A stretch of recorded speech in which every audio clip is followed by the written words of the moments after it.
আজই ডাউনলোড করুন আর এনজয় করুন আপনার পছন্দের শো। যা হয়েছে সবকিছু একটা দুর্ঘটনা মনে করে ভুলে যাও। কতবার বলেছিলাম রাত বিরতে বেরোস না, বেরোস না বাবা, বেরোস না। কি জানি আমার কেমন লাগছে, বেরোস না। কিন্তু আমি বললে হবে কি? বউ বউ বলেছে। মা, আমি বুঝতে পারিনি। আমি তো ওখানে অন্য কাজে গেছিলাম। হ্যাঁ, তুমি বারণ করেছিলে, কিন্তু এত বড় একটা ঘটনা ঘটে যাবে আমি বুঝতে পারিনি। এটা ইচ্ছা করে করিনি আমি, মা। এটা দুর্ঘটনা। তুমি তোমার সঙ্গে বিশ্বাস করবে? বলো বলো, তুমি বিশ্বাস করো না?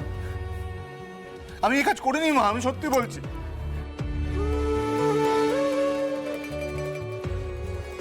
পার্বতী, আমাকে ক্ষমা করো পার্বতী, আমাকে ক্ষমা করো। আমি এই কাজ করতে চাইনি পার্বতী, আমি এই কাজ করতে চাইনি। ময়না, কি করছো তুমি? তুমি আমার কথা শোনো। এটা সত্যি, আমি ছোটবেলা থেকে সমুদ্রকে বিয়ে করার স্বপ্ন দেখতাম।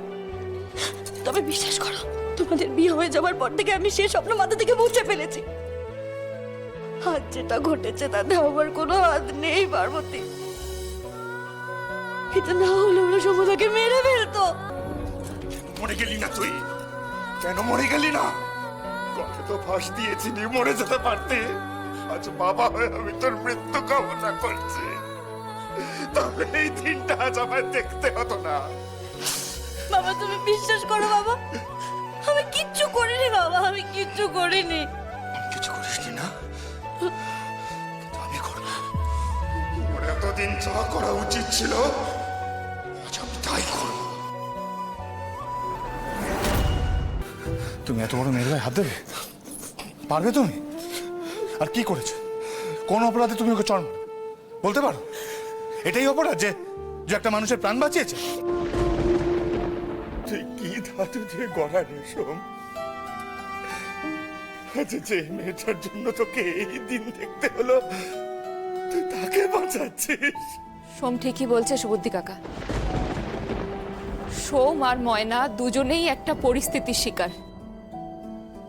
পরিস্থিতির শিকার? কিন্তু এটা তো সাংঘাতিক পরিস্থিতি। দাদামণি বুড়ো শিবের থানে ওর স্মৃতিতে সিঁদুর দিয়েছে। এটা কোনো ছেলে খেলার কথা নয়। না, ছেলে খেলা নয় রত্না। ময়নার জীবনটা কোনো ছেলে খেলা নয়। কি মূল্য আছে এই সিঁদুরের? সোম তো সজ্ঞানে এই সিঁদুর পরায়নি। স্বামী না চাইলে সেই সিঁদুরের কোনো মূল্য থাকে না। সত্যি তো, সিঁদুরটা শুধু কোনো আচার নয়। যার জন্য সিঁদুর পরা সে হলো একমাত্র স্বামী। স্বামীর জন্যই তো সিঁদুর পরা। ঠিকই তো বলছে পারো।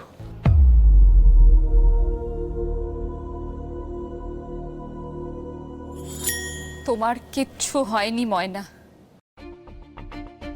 এই সিঁদুর তোমার কাছে শুধুমাত্র লাল রং, আর কিচ্ছু নয়। তুমি তো ঠিক পথেই চলছিলে ময়না, কেন পথ ভুল করলে?